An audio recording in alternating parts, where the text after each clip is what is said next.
Ladies and gentlemen, Mr. Fang and the Dark Tones.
In at the speed of light, here she comes and her skirt's all tight. Skin is green and she's all mean. She's a beautiful monster from outer space.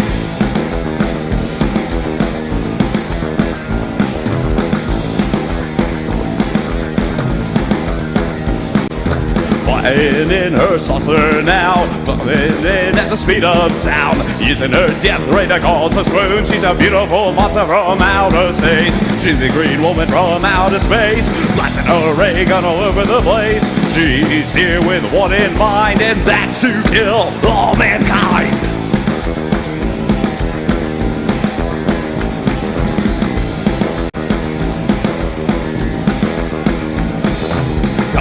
In at the speed of sound from her fortress on the moon, using her death ray to cause a swoon. She's a beautiful monster from outer space. She's the green woman from outer space, blasting her ray gun all over the place. She's here with one in mind, and that's to kill all mankind.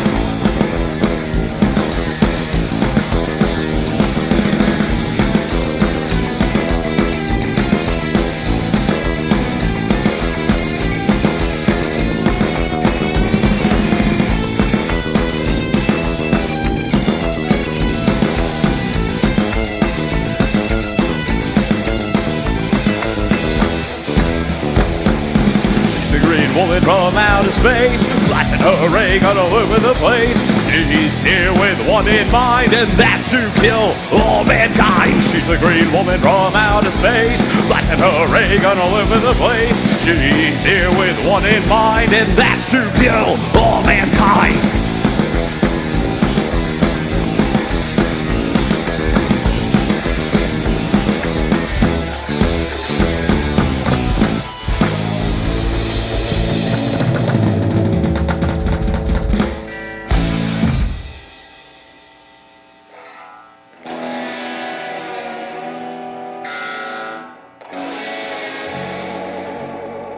Alright, so, greetings everyone, we are Mr. Fang and the Dark Tones, and we are stoked to be here.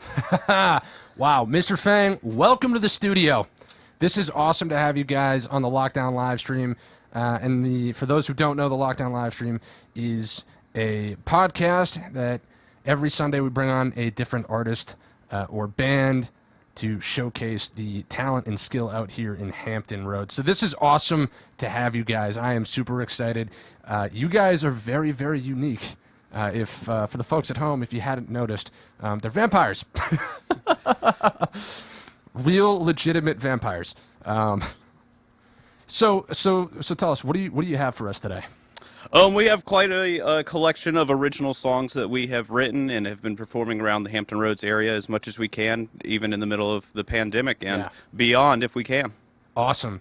Well, I am excited to hear it. Now, real quick, because I've learned to do the plugs at the beginning and not the end, because this is where people are really going to hear them. So first, let's plug some social media. What do you got?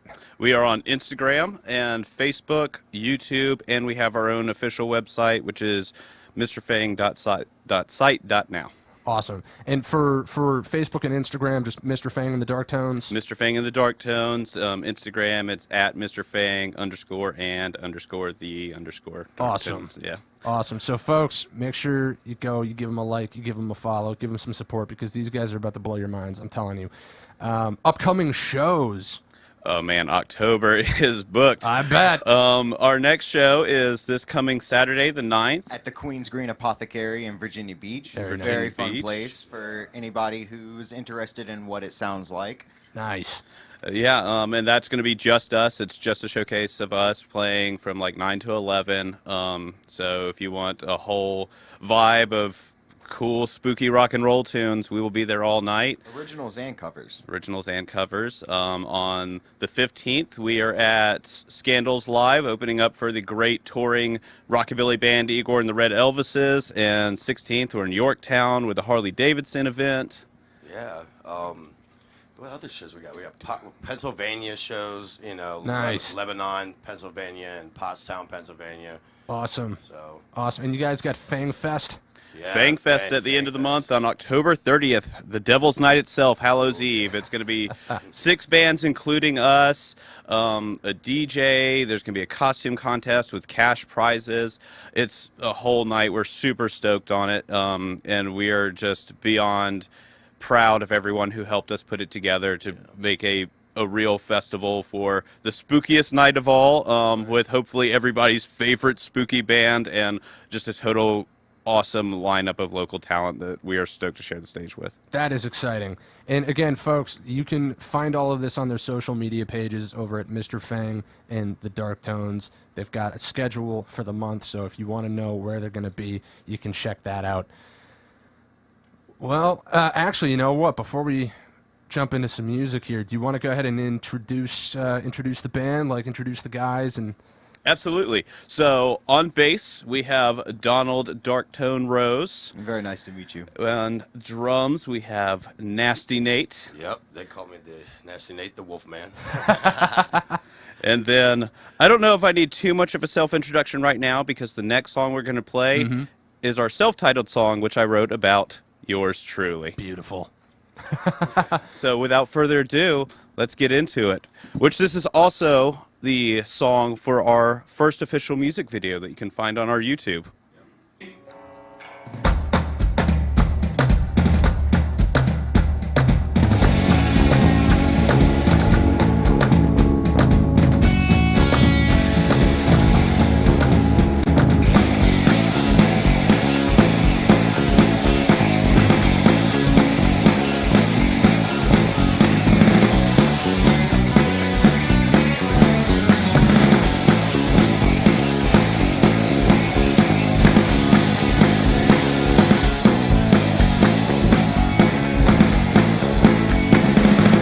Ever wondered goes bump in the night? Have you ever wondered what fills your mind with fright? Here I am, I'm here to say, you better not look away. I'm the king of your dreams, lord of the night. That's Mr. Fang to you, and you better get it right. Look, we have here a damsel in distress. Better do this right and leave a gory mess. Maybe I'll rip her heart out just like the other boys. Maybe I'll rip her throat out before she starts to pout. One thing is for sure, she's not yours anymore. I'm Mr. Fang, the master of horror. I'm Mr. Fang, creator of terror. I'm Mr. Fang, lord of your dreams. That's Mr. Fang to you, and you better get it right.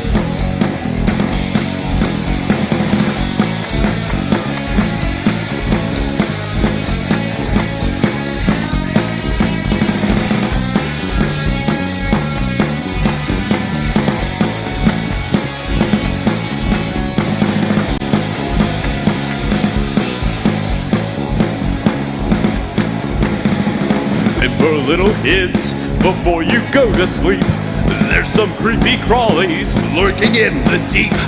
Vampire bites more real than you think. Your tears of anguish make a delightful treat. That's Mr. Fang to you, and you better get it right. I'm Mr. Fang, the master of horror. I'm Mr. Fang, creator of terror. I'm Mr. Fang, lord of your dreams. That's Mr. Fang to you, and you better get it right.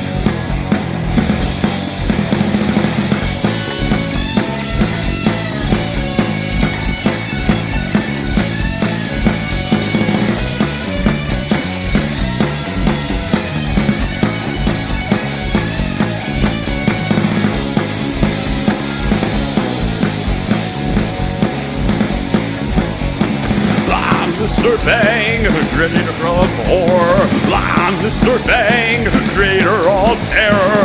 I'm Mr. Fang, lord of your dreams. That's Mr. Fang, you better get it right. Better get it right. F-A-N-G, Fang will take a bite.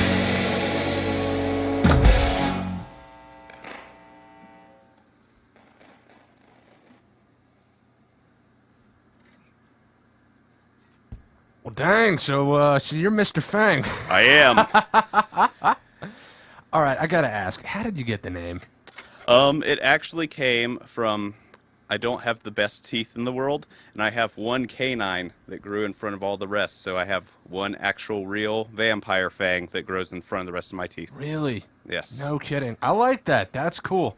That's cool. That's one of those, like, you really have a personal story behind that. You know, it wasn't some random, like, oh, we're naming the Billy Bobs just because. Yeah. So there's some actual, some truth behind it. I have one real vampire fang that's not a prosthetic or anything that I add in. It's one real canine that grows in front of the rest of my teeth. All right, but let me ask, so does, you know, because you only have the one vampire tooth, are you like a vampire just half of the time? Yeah, I'm a zombie vampire from outer space, so it's like this Oh. whole, mix mash thing. That's exciting. Yes. Do you have any insight on all the weird UFO stuff going on? Unfortunately, no. They're keeping it under wraps more than I can tell. Once I got here in '47 back in Roswell, Yeah. they kept me out of the loop. Dang. Well, I was hoping to have some breaking news, folks, but I got nothing for you. Oh, no. Dang. So you have an all-original set for us. Correct. That's cool. I like that a lot because it's, a lot of people come in here and they have mixed sets, which, that's great. But there's something really nice about the all-original set. One of the nice things is that it doesn't get, copyright claims on YouTube. So there's always that. Not that, not that any of it's monetized anyhow, but it also, I'm pretty sure it hurts the algorithm or whatever Right. when you play covers just because YouTube hates us all. Which, real quick, I want to thank everybody that is tuning in so far. I mean, there's a bunch of people on YouTube already, so you guys definitely have a draw. So thank you. That's awesome. Thank you. And thanks to everybody who's watching. So let me ask you. So you came up with the name. How did you get the band started? Like, what's the origin story? So, the very first show I ever actually played as Mr. Fang, I didn't have a band behind me. I got Really? up there and did it myself. Okay. It was a super last minute thing. I had been talking to some people about doing a band, and I had the whole idea, and I wanted to do this whole horror, creepy, rockabilly, psychobilly thing mixed Yeah. with punk rock and surf rock. And I booked a show, and I had the show planned out so that I could have practices with the guys that I was going to work with and everything. And then another show came up as like, hey, we need you tonight. So I got up and did it. But even the show that I'd booked that was much more planned, I had booked that show before I even had bandmates. Wow. Yeah. Okay. It was kind of like there's no motivation like fear. Like I had the handful of Yes. songs written. I had the whole idea that I wanted. And it was like, if I'm going to make it happen, I have to give myself a deadline. Yeah. No, I mean, that's a great way to go about it. It's like you give yourself an objective where it's like, well, I'm not going to fail because if I fail, I'm going to, burn some bridges. So it's time to really get this thing going. I really like that. I respect that. So when it comes to like, did you have most of the material written before you even had the band? Like, you already had this like vision of like, here's the look, here's the sound, here's what I want. I just need to find the cooperative components that are on the same page. In short, yes. There were several songs that I'd written, like, for example, that opening song, Green Woman from Outer Space. I actually wrote that song probably about a good 2 years before I even had the idea of this band. Rockabilly and psychobilly music is where my heart is, and it's what got me into music at all.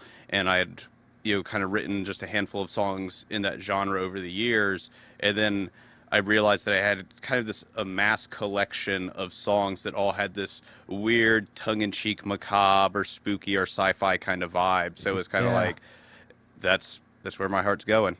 I love it. I love it. Now, I want to get into the songwriting more in depth, but first I want to go over some background, a little bit of history, and I want to, I'm going to have questions for all of you guys on this.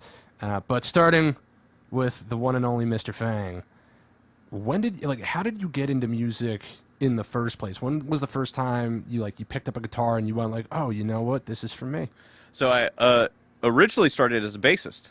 I started playing upright bass, and my entire idea and vision was to play upright bass in rockabilly and psychobilly style music. I'm a huge Stray Cats fan. I'm very unapologetic about who influenced me, and so all bands like that, and that's what I wanted to do. And then as it just kind of, and I did bands like that over the course of my youth, if you will, and then eventually various things happen, bands come and go, and I had these collection of songs that I've written, so I knew that I wanted to do my own thing. And honestly, I started playing guitar out of necessity because I couldn't find anybody that wanted to play this style the way that I had written the songs. Right. That is interesting.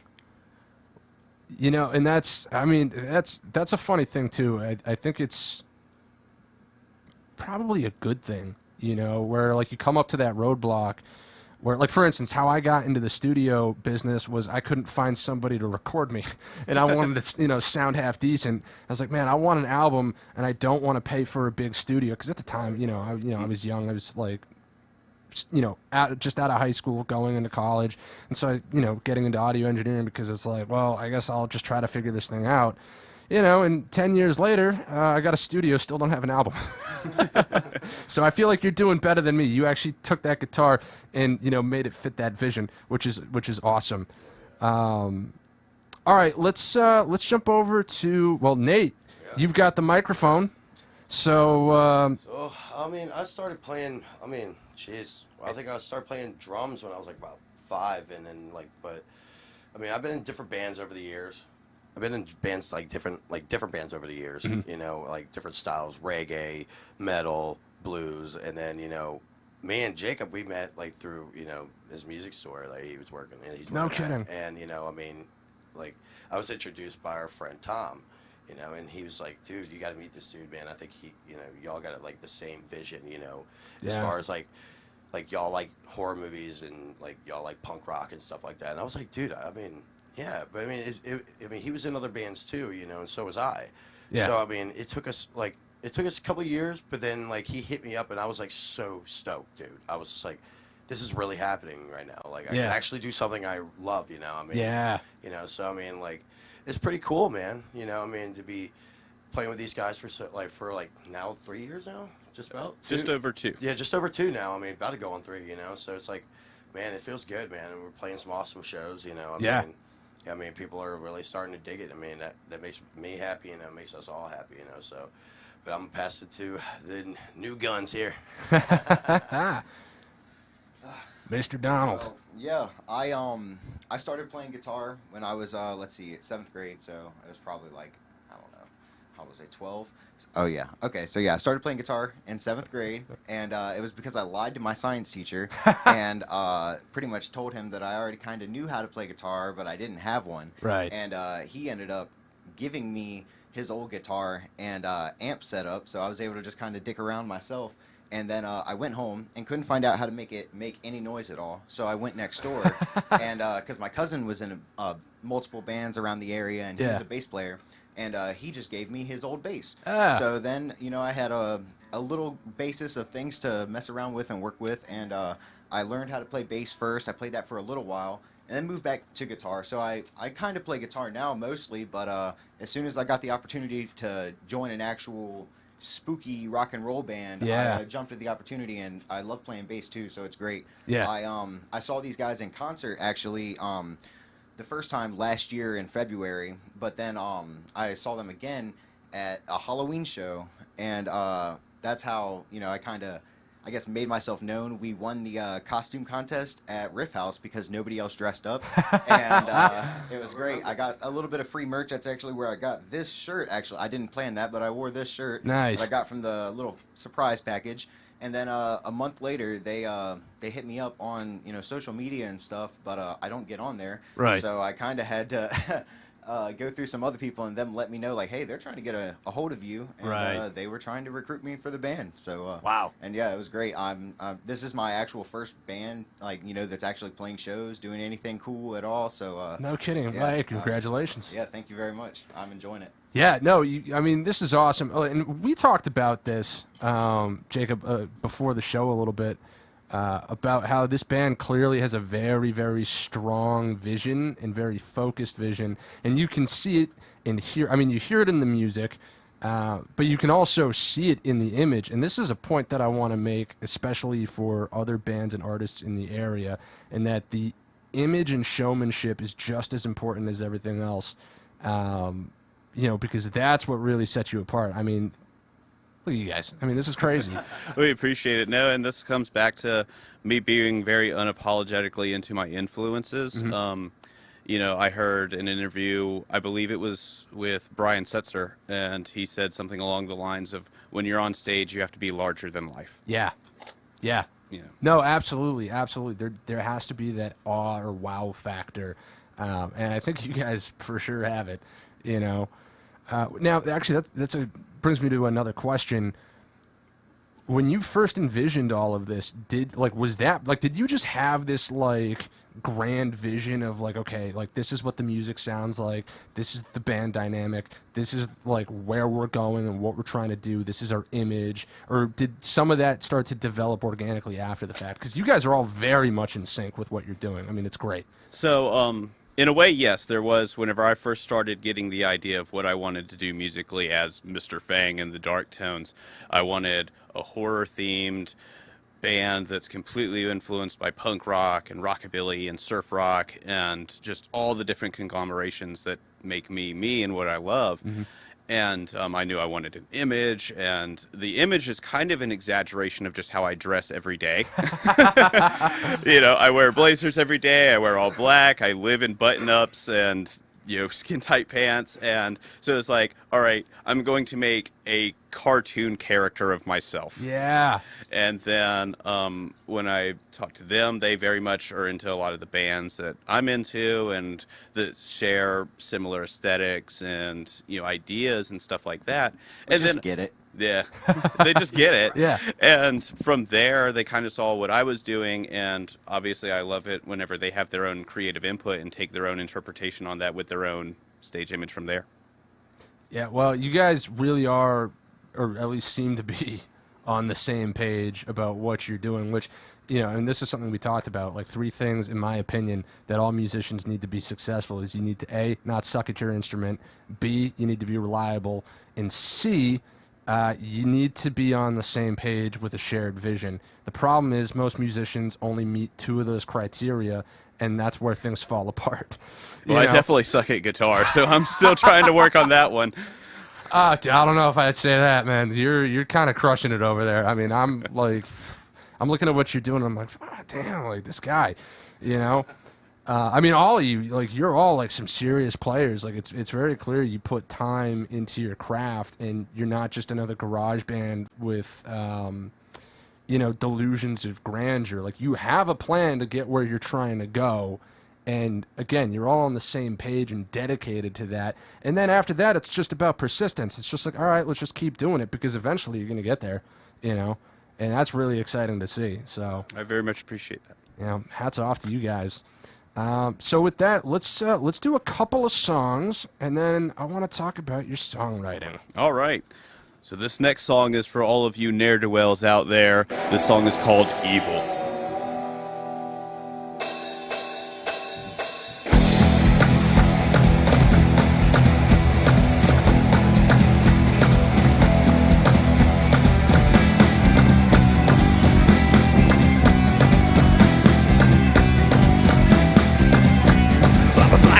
I'm bad luck, I'm a broken mirror. Now you're stuck in my world of haunted dreams with 666 knocking at your door.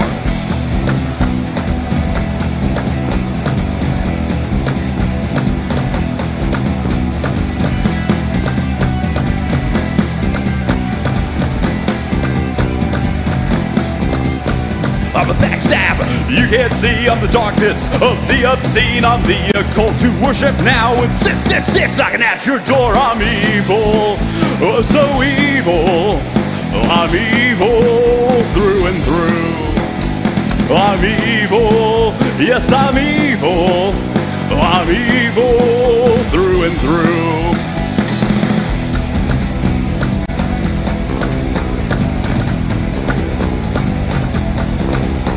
I'm a backstabber, you can't see. I'm the darkness of the obscene. I'm the occult to worship now. It's 666 knocking at your door. I'm evil, yes I'm evil. I'm evil through and through. Evil, yes I'm evil. So evil through and through.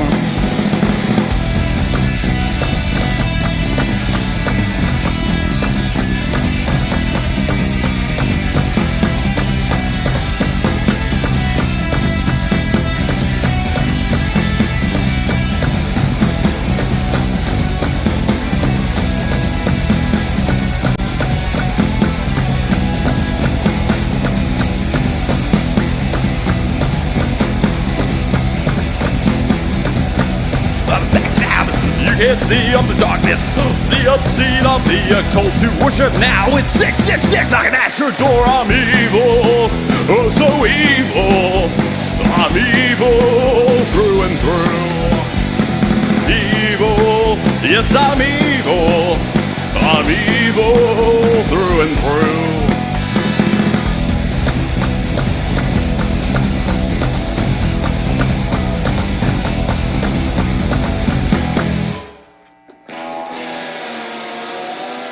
All right, this next song is kind of a personal favorite of mine. Like I said, I come from a pretty strong and unapologetic rockabilly background. So you can't really do music like this without writing a song in this style. And this is the dirtiest song you'll hear all night without a single dirty word.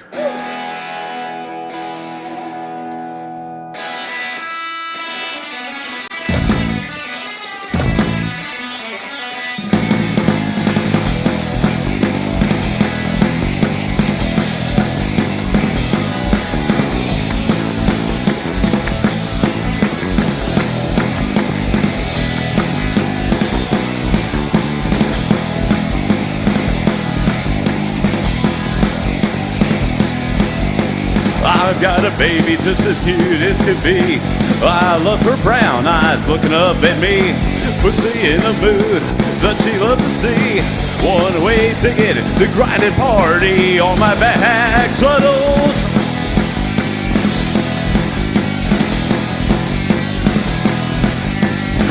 Locomotive starting to pick up some steam, shoveling in that coal if you know what I mean.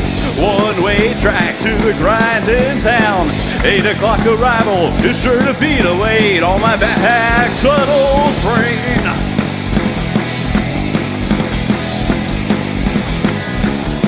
Now she wants to ride, man, now she's gonna stay. Now she wants to take it all that living way. Now she's gonna ride, man, now she's gonna stay on my back tunnels.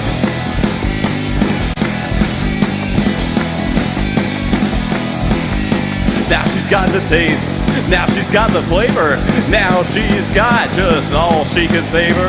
We're not done, not for a while. One-way track to the grinding town on my back tunnel train.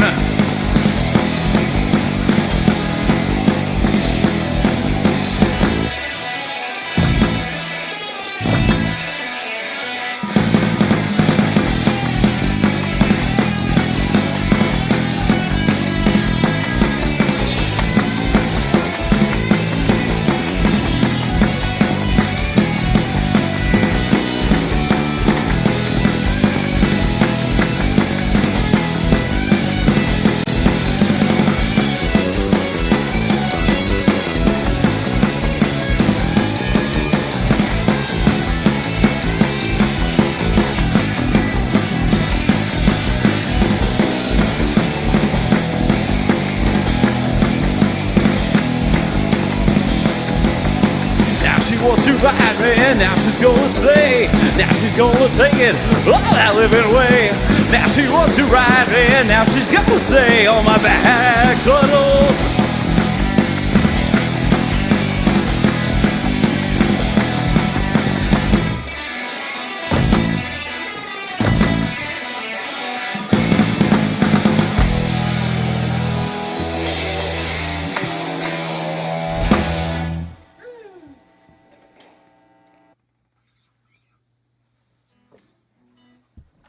Dang. That's our little honky tonk song. Yeah. I love it. I love it. Yeah, actually, I was just about to mention something about that. Yeah. Yeah, I was like watching your foot while you were playing. I was just like, man, I really hope he doesn't pull that cable out. All right, so yeah, so let's jump into a little bit of songwriting here real quick. So how do you guys approach it? Mr. Fang, are you the primary songwriter, or have you guys, figured out a workflow where as like a band, you guys kind of come together and piece songs together? What does that look like? What's that dynamic like? I definitely am the primary songwriter right now. All the songs that we have, I have written. Mm-hmm. And more or less, they are a complete idea, but then I bring it to them at like a rehearsal or a practice space or whatever, and we flow through it. And there is definitely a little bit of an editing process that comes from them that have really helped shape a lot of these songs. Definitely some ones that we'll be playing in a little bit. Donald and Nate both have had a lot of input on, or even a song earlier. The song Evil came from inspiration. Nate was fooling around with drums. He was doing something kind of fast and heavier. And then I built a guitar riff around that. But as far as like the lyrics and everything, I've been the primary songwriter for all that. Nice. Okay. That's really cool. It seems like a good way to get the job done, where it's like everybody kind of has their role in the process. And again, it goes with that, like, you've got this vision and everybody's supporting that vision, and adding what they're supposed to add to it. And it's working out great, so when it comes to lyrics and songwriting, what does your process look like? Oh man, it is so different from every song. Some songs were supposed to be one thing and then totally evolved into something else. Right. Some, it's a very solid idea that just happens almost instantaneously. Mm-hmm. Like the song Green Woman from Outer Space. I know I mentioned that again, so not to ad nauseum and keep coming back to that. But when I first wrote that, it was just the guitar part. Hold on, I gotta turn the...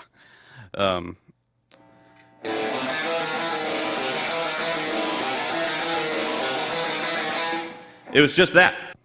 And then, that was kind of, I originally wanted it to be kind of this instrumental thing. Right. And I had it probably like that for a month, and I couldn't think of anything else to go with it. And then one day, kind of these lyrics started coming to me, and they just fit with the song so well. And the lyrics is what help actually write the rest of the song. And then there's some that, like I said, it's just a solid idea that all happens all at once. Mm-hmm. We have a song called Burn that's completely influenced by, I was going through this phase of listening to a whole bunch of different like history documentaries about the witch trials in Europe in the medieval era, and then it just kind of all hit me and I had this whole song about a witch trial. Nice. Nice. I like it. That's actually my favorite because it's like one of the heavier songs I think that we do, mm-hmm. and it's really fun to play. Wow. So when you're writing, well, actually, let me ask you this: how many songs do you think you've written? For this band that we use specifically right now, we have about 13 original songs. Okay, which perfect is number. Yeah, yeah. Perfect number. Which is pushing us to just about an hour's worth of material, mm-hmm. Depending on how fast or slow we play the songs that particular night. Right. And there definitely are much more in the works. I probably have another 3 or 4 that are hanging out in a various stage of completion or limbo that will be working their way in at some point. And there's a handful of other songs that are not for this particular band that are just on the wayside right now, but that I just have and I've written. Right. Gotcha. So when it, and the reason why I asked that is there's something I like to touch on, specifically for like new writers, where new writers, they try to write songs and the songs usually turn out kind of terrible, We which it does all the time, you know. But you know, once more you keep, you know, Right. playing it, you know, it's just like you have these visions, you know, and it just comes out so awesome. Yeah. You know, so I mean. Well, and so that's kind of what I'm getting at is like I'm wondering, you know, what did that like? Did you start off where like you know, you're writing your first couple of songs and like they're like, oh, they're pretty decent, or did you have to write like a bunch of just garbage before you got to the gold?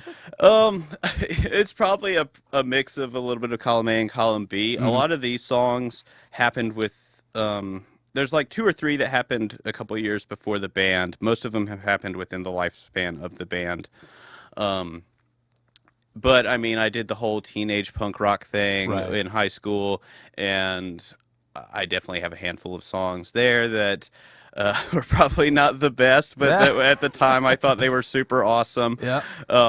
And so I guess in a way there is kind of a trail that got me to where I am now as far as my writing process. But as far as any sort of genuinely real serious writing for my music, all happened with this band. Wow. Yeah. Wow. Yeah, like I mean, like all the songs that he brings to the table, you know, all the songs that he brings to the table. Honestly, it's like it's amazing. First riff, I'm just like, okay, maybe I could actually write something to that. You know, sometimes it's like I need to like work on it a little bit more. Right. But you know, I mean, at the end of the day, I mean, like sometimes it just first time, it's just like, wow, did that really just happen? I bet you we can't do that again. You know, and then. So we all pull out our phones and we all start like recording it. Right. You know, we try to capture that same moment. So like, Pro tip, by the way, for anybody out there, you know, trying to do this type of thing. but anything you want to say, dude? No. Well, you know, this brings up a good point though, because now I'm curious about your perspectives on the creative process and you know the creative band dynamic that y'all have going on here. So when Jacob brings a song to a rehearsal that you guys haven't heard before, you know, like what's going through your mind as well as a drummer, like what's going through your mind, and like how do you approach how you're gonna work your part into the song? I mean, honestly, I just kind of like sometimes I just like in my head I'll even tap on my legs or something like that. You know, I'll still think it's like okay, you know, but I mean, like in my perspective, I'm just like I know I could do better, Right. You know, so I mean, like we'll play it like a second time, a third time, and it keeps revolving over and over. It's just like wow, and like a lot of these songs that we played, you know, I mean, to be honest with you, like when we first started, I was just playing on my legs. Yeah, there was no rehearsal spot, you know, I mean, and then now we got a rehearsal space, so, like, we jam out all the time. Yeah. You know, and then, like, it's like the more we practice, like, we practice, like, 3 times a week, you know, and that's like, great. it's like, we're really serious about it, so, you know, I mean. Yeah, like, that's clear. That's very clear. Yeah. But Nate is true. Whenever we first started the band, we didn't have a practice space, so we'd go to the living room of my apartment, and I would strum on my electric guitar, and he would like just drum on his legs. Yeah, those good times. And that's how we wrote like bring a little the first drum, 4 songs. Bring a little drum pad and some sticks. You know? Yeah. Or I'll bring like my binder or something, like tap on that or something. You know. Well, now there's a really good lesson in that. In that you didn't let limitations get in your way. You didn't use limitations as an excuse for why you couldn't do what you wanted to do. Right. You just figured it out and you made it work, and now here you are. Yeah. You know, and I think a lot of people, you know, they run up against the wall and they go, "Oh, well, I guess there's just nothing I can do." You know, where it's like, get a little creative. You know. Yeah, and I mean, if you can already play the instrument, if you can picture where you want it in your head, then, you know, you can go from there. No, that's brilliant. All right, yeah, let's you know, same question over to you. How do you view you know, the band dynamic, like the writing process, and how, you know, you approach that? Well, like Jacob said, he's the or Mr. Fang. Sorry, hey, cut that out. Get it right, or you're fired. When, like Mr. Fang said, he's the primary songwriter, so you know, I'm mostly just happy when he brings in a new song and it's something for us to work on, because I have like a type of, you know, pretty much everybody that you're talking to trying to give advice on how to write songs. I'm like in that boat myself. I have, you know, perpetual like writer's block. I can't figure out how to like ever do anything. So to actually have other musicians, you know, that I can just like, you know, just play my instrument with, and like, you know, I get to write all my own parts. on a couple of the songs, or like all the ones, because he's a bass player, so he already wrote the bass parts for all the ones they had before I joined the band. But Right. like, he says like I can just play what I want to, so I have like creative liberty to write and make additions to the song or addendums here and there. Say I think maybe we should do this and that here and there, and I feel like most of the time they're very well received. But I don't bring things to the table myself, so I like having pretty much someone else do all of the stuff that I think is the impossible work. Right. And then I get to just kind of. He likes to play pass the around buck with on to somebody it. else. Yeah, it's great. So when you're going through this process, how quickly would you say it all comes together? Like, does everybody basically know what they want to do, within a rehearsal of a new song, or is it kind of an evolution, like, over like the course of a week of rehearsals or 2 weeks, where you start to really dial in, like, okay, this is what I want to do on the drums, or this is what I want to do on the bass. Like, I finally found that thing that I really want to do, and it all kind of glues together, or is it more immediate than that? I think it depends on the song. There have been some where it's definitely taken a little bit of massaging Yeah. to make all the components work together and see what. Do you want to use names? Just saying. Evil, for example. Okay. You know, Yeah. whenever I first brought that song to the table, that was a song that, because I had kind of got this guitar riff around a drum beat, it wasn't as straightforward kind of thing. So Right. that took some massaging. Whereas there are others, like a song we're going to play in a little bit called I Want to Be a Movie Monster. That song, I pretty much had the song 100% complete when I showed it to them, and they know my writing style, they got the groove of the song, the idea behind it, and it was just pretty much, all right, this song's ready to go. Ready to go. That's awesome. That's cool. That, man, again, you guys, you seem like you got the process, like the workflow really locked in. Like, like, hey, this is how we're doing things, and this is just the way that it goes, and just getting these things done. I think that's goes back to the thing that you were talking about earlier with us all being like on the same page. Yeah. Us all like sharing the vision, kind of. So when he comes in with a new song, it's not like he has to explain, like, I feel this way about it. It's like he's Mr. Fang. Right. So like, it's going to be a Mr. Fang song. You get kind of like the demeanor, you get the kind of the tongue in cheek, but like, horror aspect of it too, and then you just Right. get to play around with it like however you see fit. But yeah, being all on the same page and knowing where we're trying to go with it helps.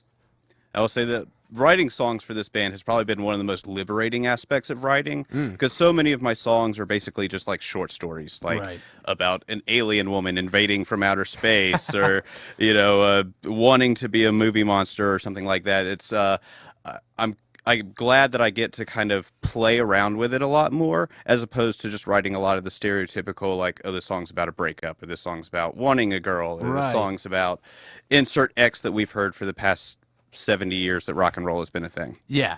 No, you've definitely got a fresh perspective on a lot of things. It's really cool. Like, I'm really enjoying the music that I'm hearing, because it's not what you hear every day.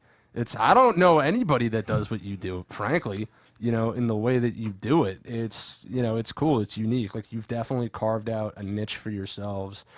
And I am very certain that you guys are, I mean, you already have an audience, we have people tuning in immediately, which, again, thank you. You guys rule. And with some of the things that you've been talking about, like business-wise, like doing like these horror cons, and like really going out and figuring out like where your people are at, where are the people that are most likely to appreciate what you're doing. Like, you seem like you've got that dialed in too, and now it's just about, going through the paces and knocking out those shows. But I mean, I could see you guys really blowing up, Oh, I appreciate that. No, thank you. No, man. we definitely, Yeah, that means a lot. both of these guys, and everybody else involved with the band, like our booking agent, the guy who helped us record Big our Daddy. Big Big Daddy Yeah, Productions. shout out to Chris Serrano, Big Daddy Productions. There's another great friend of mine named Tom who helped us with recording, and he actually helped with some of the song aspects in the studio as well when we did the 3-song EP that is evolving into a full-length album. I can promise it. I know it's been Nice. a little bit longer process than I think any of us involved in the band would like, but at the same time, I'd rather not rush it and have it right. Yeah. Yeah. But yeah, no, it's Yeah, I'm very proud of everyone and their hard work that they've put into it. Does the EP have a release date? An official release date, not just yet. Okay. But I mean, there are physical copies that have made their circulation. We're completely sold out of them. We had over 100 printed. Nice. And we are completely gone, and we have another batch on the way. Hopefully, if they're not tied up in the supply chain issues that are going on with everything else. But I can guarantee you there will be a digital release for not only the EP, but I also want to get it a little bit more hammered out once the full length comes out to have it much more immediate and together. And That's exciting. Yeah. That is exciting. So one question I got to ask. Was it difficult convincing them to do like the makeup and everything, or were they just yo, we're about it? Oh, not at all. They jumped right into it I love because it. from the get-go I was like, it's optional, it's appreciated, but it's optional. I'm not going to tell you what to do. I already have enough of a kind of a hand over everything in the band that I didn't want to dictate every aspect of their kind of input in it. But I mean, they just started showing up. I mean, it was immediate. Yeah. I'm glad he's into it because I was going to do it anyway. Actually, you showed Donald showed up to an audition in makeup. Oh wow. I was like, oh, he's ready. Yeah. You know, he wants it. Yeah. You know, I mean, like when I first joined the band, I played our first show and I showed up with just eyeliner. I didn't know what the hell I was getting myself into. Right. And then I was like, you know what? This band has an image. I've always wanted a band with an image, so you know what? I'm gonna stick with that image. You know. So Yeah. you know, I mean, And it's pretty cool, dude. Yeah. And again, it's super important for anybody out there. I mean, not necessarily makeup or this or that or whatever, but an image, a distinct, identifiable image is what's going to stick in people's heads at the end of the day. And you have got to do that if you want to get serious and really, make some moves in the music business. I mean, it's just that's how it is. I'm sure we've played in some bars where people really didn't care about the music, but they remembered us because they saw those three guys in vampire makeup, just playing all night. Yeah, because that's showmanship. I mean, that's like the theatrics, and people love like, theatrics. wow, those guys are serious. Yeah, yeah. So it's like, man, like, you remember that vampire band the other day? Like, what was that about? If people are asking questions, and that's the best part. It's like, they say all publicity is good publicity. Yeah. Even if they're like, oh, that's like really weird, they're still talking about you. Mm-hmm. Yeah. So it's like, I'll take it, Yeah, we showed up last night to our gig over at Haas's Deli, and a lot of these people had no idea what the hell they were getting themselves into. I mean, we showed up. Me and him showed up like makeup, like war paint on ready, and I love it. some of these guys were just like, what in the world? I'm like, it's October, man. Like, But hey, they loved it. By the end of the night, I mean, they were moshing. They were having a little good time. Yeah. So I mean, even like the staff loved it. So it was pretty cool, man. That's dope. All right, let's do a couple more songs, and then we'll throw out a couple more questions, and then we'll wrap this thing up. Cool. All right. So this is kind of our slower song. This is our spooky doo-wop song. The song is called Graveyard Serenade.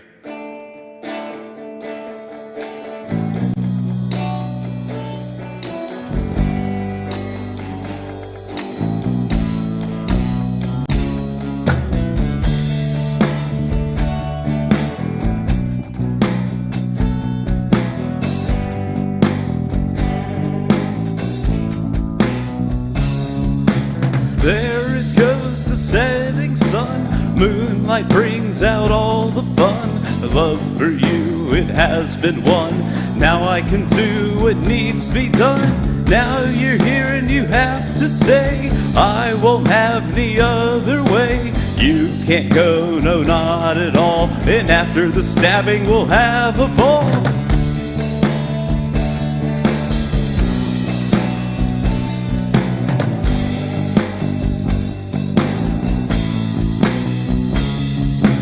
Off with your legs so you can't run. Then I'll cut out all of your tongue. You can't scream, but I can dream of a love that was meant to be. You mean everything to me. That's why you're in this tragedy. Now you're mine for eternity and all the world to see.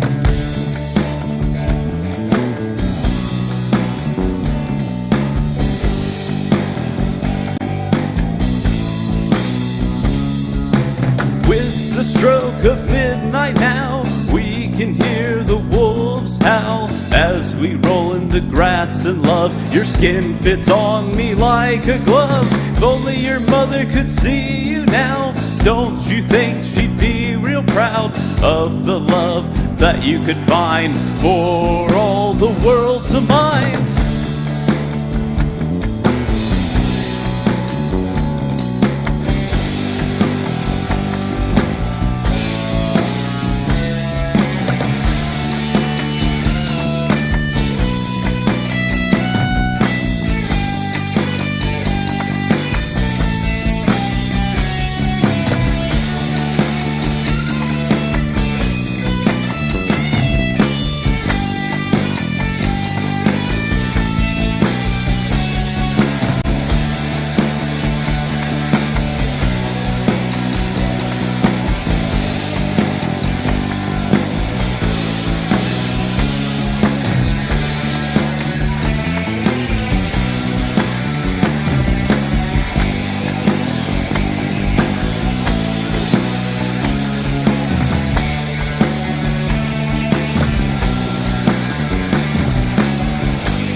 Piece by piece, I've had all I could eat. Now it's back to the graveyard for my graveyard serenade.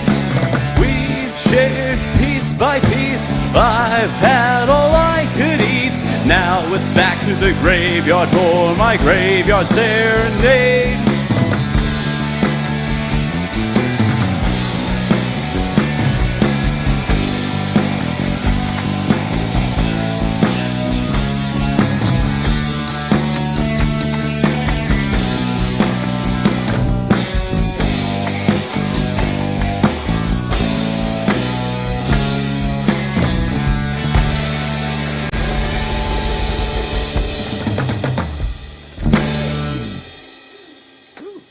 It's our little dance song that we like to play. All right, I talked about this song earlier, and this one is called I Want to Be a Movie Monster. It's for all of you fans of Universal horror out there, or just movie monsters in general.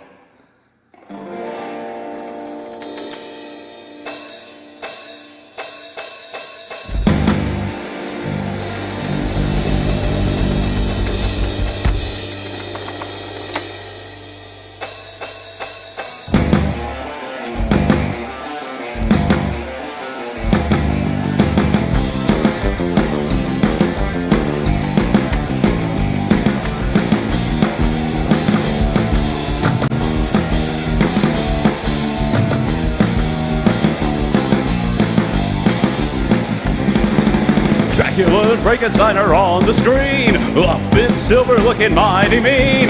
Here comes the bride by the groove machine, creature from the Black Lagoon has caused the scene.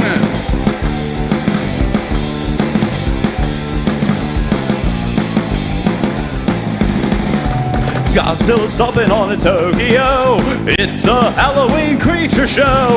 Wolfman's a howling at the moon, Invisible Man, we'll see you soon. I wanna be a movie monster, a nightmare creator, horror movie filler, a teenage killer. Wanna be a movie monster tonight.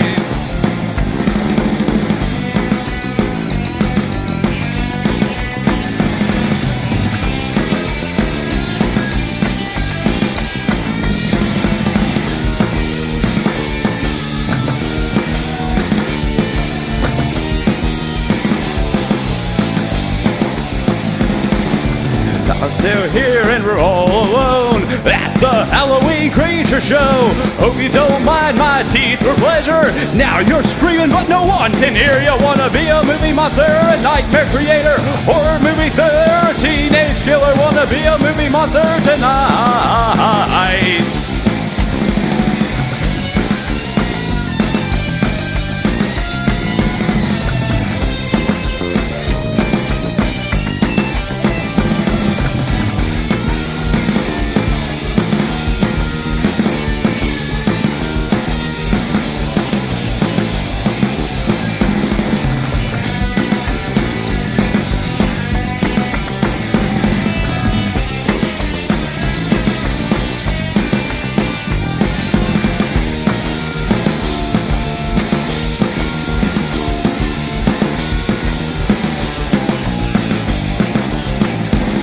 I want to be a movie monster, a nightmare creator, horror movie thriller, a teenage killer. Want to be a movie monster tonight. I want to be a movie monster, a nightmare creator, horror movie thriller, a teenage killer. Want to be a movie monster tonight. Be a movie monster, a nightmare creator, horror movie thriller, a teenage killer. Wanna be a movie monster, be a movie monster, be a movie monster, be a movie monster. Wanna be a movie monster tonight.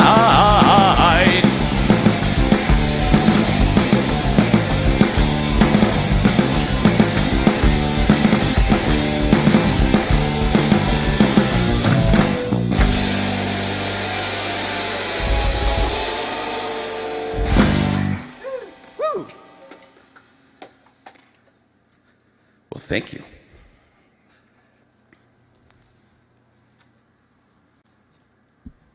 Man, you guys are really a fun band for having such a dark image. A lot of people have described us as, like I said, if the Munsters or the Addams Family was a band. Yeah, yeah. Which, so that actually is one of the questions I wanted to bring up because you mentioned some influences. So what are your influences? Man, it's all over. Of course, there's very direct and strong music influences. Like I said, huge rockabilly, psychobilly fan. Stray Cats, Brian Setzer, Elvis Presley, Reverend Horton Heat, bands like that. And there's a lot of obvious pop culture influence on this band that isn't just music related. I love, as stereotypical as this is going to sound, I absolutely love the old vintage Universal monster movies. I grew up with them as a child, well before I even grew into any sort of music identity. Stuff like that was just around my house. It's what I grew up with. Right. So all that, Dracula, Frankenstein, The Bride of Frankenstein, Creature of the Black Lagoon. I'm a huge Godzilla fan. Stuff like that was just what I grew up with. It's the art that is around my house, my apartments, and it just kind of always sat with me in one way or another. Awesome.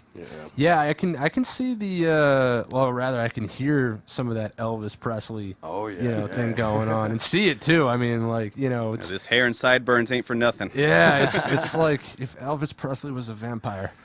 Yeah. That's great. Now, what about, okay, so Nate, you got the mic. Yeah. What about your influences, especially like for drum? Because you're a killer drummer, by the way. Oh, thank you, man. I appreciate that. Like, really, like you've. I mean, I've started. Well, I'll tell you what. My dad got me into playing drums, man, and he got me into listening to Kiss, growing up. So I mean, Kiss was like one of my favorite bands growing up, and then I started listening to a lot of different stuff, jazz, blues, big band stuff. I listened to swing, stuff like that. You know, and punk rock, metal. I mean, I was very diverse, and then I had, I listened to like rap and hip hop, sometimes, just to, like give me some energy, But I mean, I'm not like a big fan, But I mean, horror, I've been growing up like with the whole horror movies and stuff like that, I mean, like Alice Cooper, like definitely like introduced me to a lot of that stuff. Like, I mean, I think I watched Jason Lives, with Alice Cooper, and like Man Behind the Mask, that was just like, man, I want to be like that one day,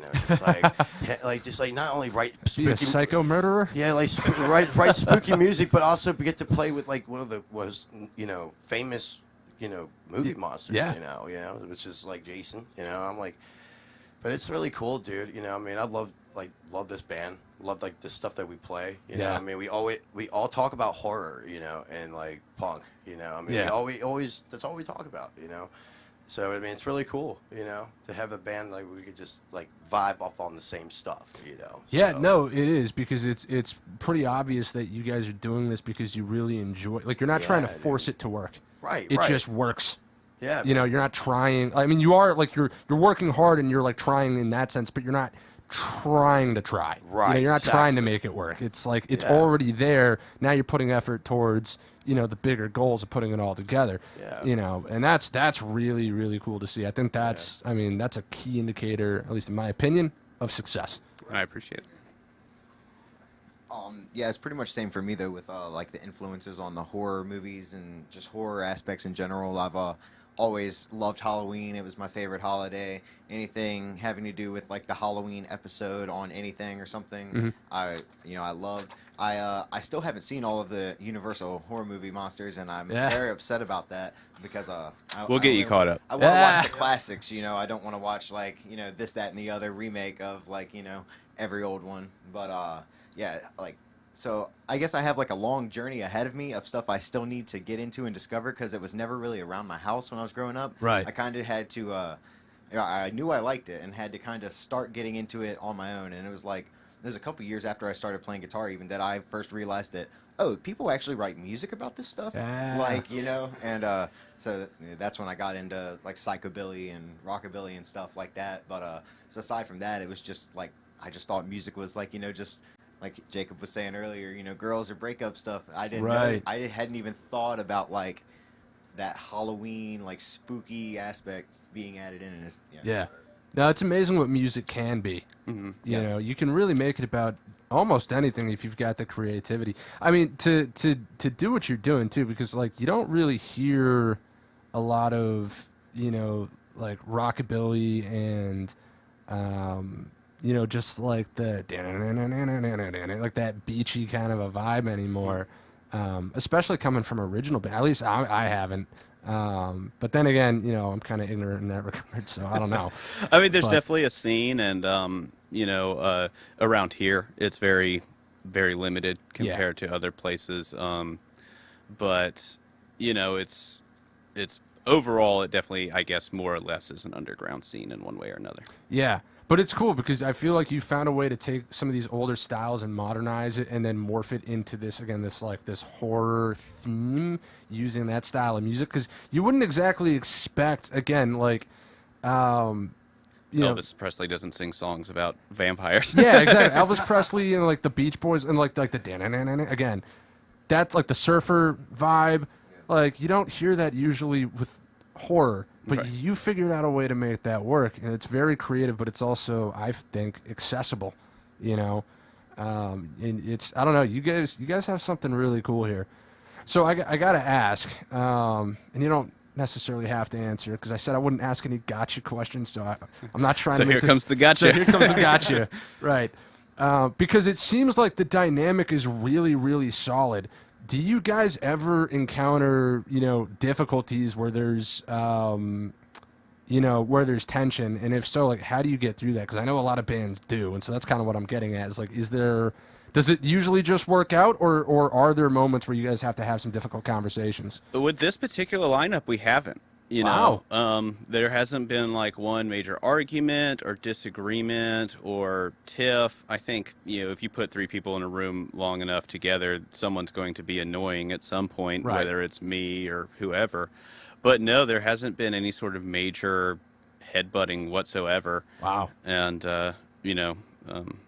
from that, I'm extremely grateful. I'm going to count my lucky stars on that one, and hopefully the train keeps going as long as it can. Yeah, hopefully we survive the drive up to Pennsylvania and back. Yeah. Oh, Yeah, I have high hopes. Yeah. That's great. That's good. No, but that is great to hear, though, because that is, a problem that plagues a lot of bands, and even like famous bands where like people will be backstage, almost getting into fist fights, and then they go out on stage and they do their job, right, and they crush it, but you'll hear those stories where, like, I don't know if like Metallica or any, they probably have, where they get into fights with each other and all kinds of crap. So that's really cool that it seems, again, and that probably just speaks to being on the same page, where it's like, we all kind of know the deal. We know what we signed up for. We know what our jobs are. Right. Roles and responsibilities have been delegated, and we live in our lane, which is great. I mean, it's cool to see. So take notes out there. I think that's a big part is us knowing what like we have to do, kind of, and then just trying to take care of like what you, like you said, you've been assigned to do pretty much. Just fill your role. And if you're asked to do more, then you can try. But if it's not constantly changing, if you just kind of have a game plan, it seems like that makes it flow a little bit better. So what's next for you guys? What's like the next step? Where are you looking towards? Future goals. Maybe a year, maybe 2 years, maybe 5 years down the line. Like, what are your plans? Within I would like to see, as things open up with us coming out of the COVID situation, Yeah. we're trying to travel as much as we can. We got some shows coming up in Pennsylvania. We've been to Delaware. We've done Richmond. We're looking at various places in North Carolina. We were going to be in New York, but unfortunately the Delta variant got in the way of that. Right. So, it's, as of right now, kind of the East Coast and probably a lot in the Northeast. Gotcha. Seems to be very accepting when we reach out to places. There's this great organization called Horror Punk USA that works with us a lot, and it's a lot of people that, are our people, if Right. you will. Yeah, yeah. And they're based out of Philly, I believe, Philadelphia, and so yeah, really just trying to grow. I absolutely love the local scene, but there's entire other scenes out there that Yeah, for are sure. Yeah, definitely. absolutely have welcomed us with open arms, and we just got to keep going back to them and hopefully grow the audience. Yeah. No, and that's a great way to look at it. I mean, and we talked about this again before the show. Like, yeah, if you want to be playing bar gigs in the same town, like that's great. If that's what you're trying to do, but if it's not what you're trying to do, then you got to make moves, and that's what you guys are doing, and it's great to see. I think one thing that's at least helped me, and I'm going to take the assumption of speaking for the band on this, but I don't necessarily want to. When you play another town that you've never played for, you have to accept that for that night you're a brand new band again. Right. Yeah. Right. Exactly. No exactly, yeah. one, the like 7 people that are there to see you are either regulars at that place or they went out of their way to find you somehow, and you give them the best show possible, and then you go back and hope that instead of 7 there's 14 people next time. Yeah. Yeah, that is an interesting point, because I've never thought about it like that. Probably because I've played a couple out of town things, but not like that. That is interesting. That's a good perspective. Like, you're a brand new band when you go to a new town. Like, Yeah.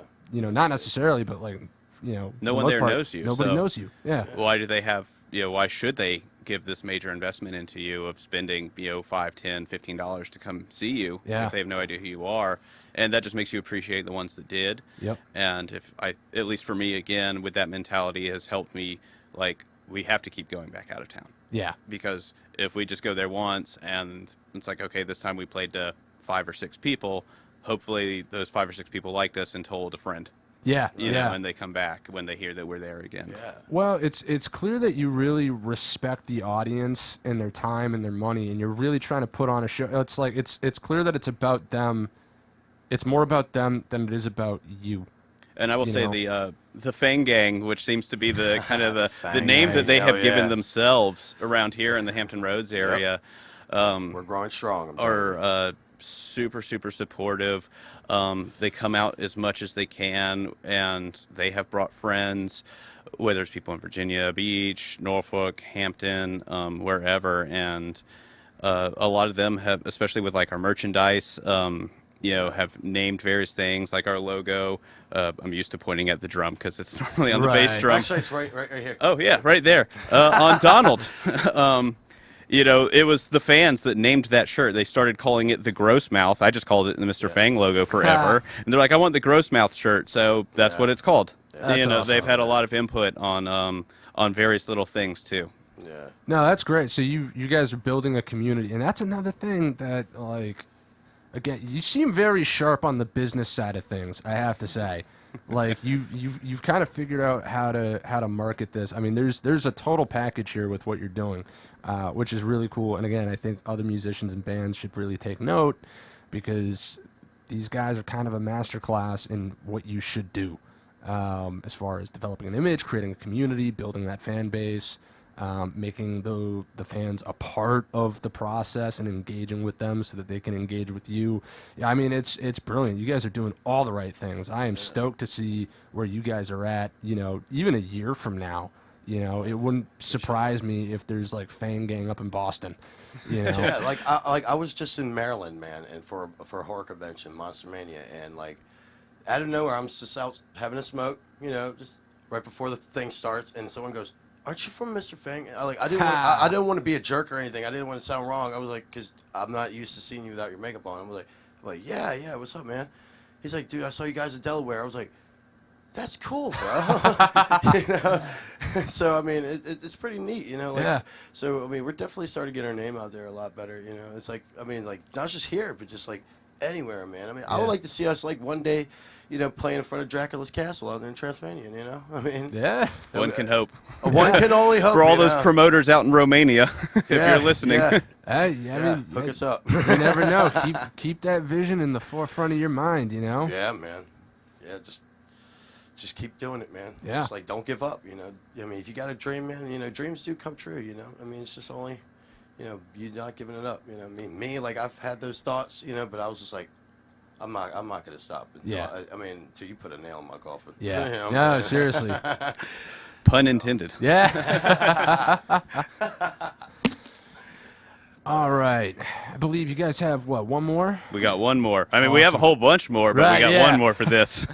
All right. Let's go ahead and do it, and then we'll wrap this thing up. And speaking of the fans, this has become kind of a fan favorite, and this one we always dedicate to the fans every live show, and we'd like to dedicate this to everyone who tuned in tonight. This song is called Rock and Roll Monsters from Beyond the Grave, and that's definitely what all of you are, well more than I could ever dream to be.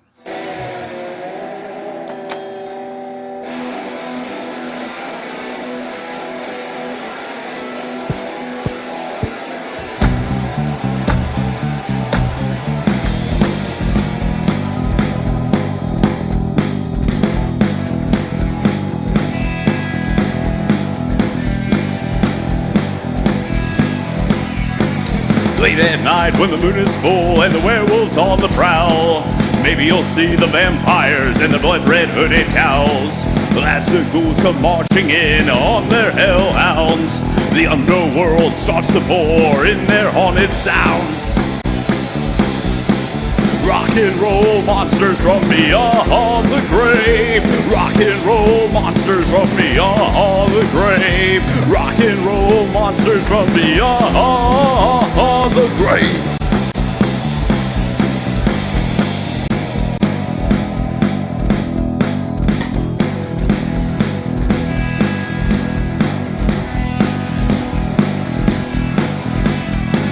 Resurrected from the devil to make you scream and cry. Drums topped with human skin, rhythms to break your mind. Horns screeching in your ears, rhythms to break your tears. Rock and roll monsters from beyond the grave. Rock and roll monsters from beyond the grave. Rock and roll monsters from beyond the grave.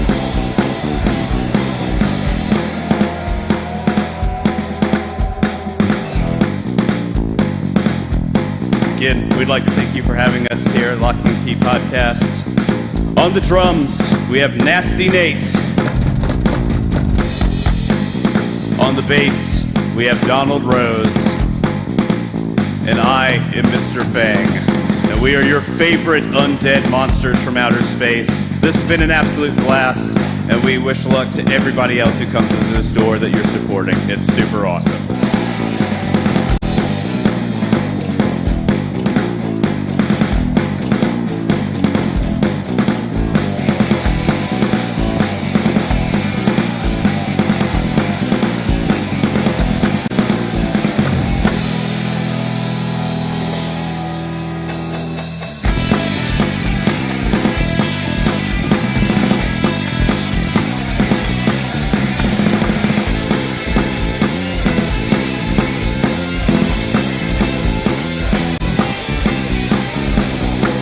Rock and roll monsters from beyond the grave. Rock and roll monsters from beyond the grave. Rock and roll monsters from beyond the grave.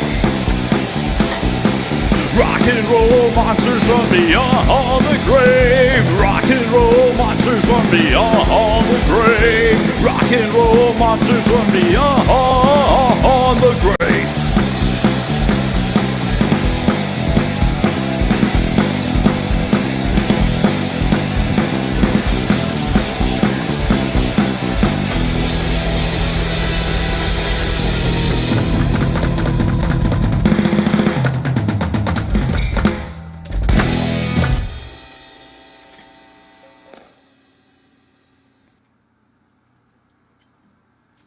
Wow. Mr. Fang and the Dark Tones, thank you guys so much for coming on here and doing this. This was absolutely amazing. Thank you so much for having us. Yeah, thank you, because this is all your baby, and we wouldn't be here if thank you you, put bro. it together. Yeah, you're the man, man. Well, I'm telling you. I appreciate it, and I really do appreciate you guys coming on and sharing, your background, your story, your process, and your music. And also, the business side of things that we got into a little bit. I mean, it's really invaluable information, and I hope for anybody out there that is interested in this kind of thing, that is trying to pursue music, really pays attention to what these guys are doing. Again, you can go over to their social media, Facebook, Instagram. It's Mr. Fang and the Dark Tones. You also have a website. If you can throw that out there one more time. MrFang.site.now. We are on YouTube, Facebook, Instagram. Those are all of our media outlets right now, and we hope that they just keep growing once I stop being lazy and make other ones. Remember that we have a music video out as well on YouTube. Yes. We do, for the self-titled song Mr. Fang. Make sure you guys go and check that out. Very visually stimulating. Yeah. Oh, yes. As we try to be. And again, you can find on their social media their live performance schedule. They're doing things locally. They're doing things up and down the East Coast and gearing up for that. So if you're not from around here and you want to check these guys out, which I highly recommend that you do, again, follow them on their social media. Give them a like. Give them a subscribe on YouTube. And just keep up to date, because these guys are growing. Their show, I imagine, just gets better and better every single time. I mean, dude, you guys really impressed me and really blew me away. So, again, thank you, all three of you, so much for this. And again, big shout out to Chris Serrano over at Big Daddy Productions for helping to set this up. He's great. So, again, thank you all for tuning in and for checking this out. This is, again, the Lockdown live stream. We do this every Sunday at 6 p.m. with a different artist or band, and we will see you next Sunday. Good night.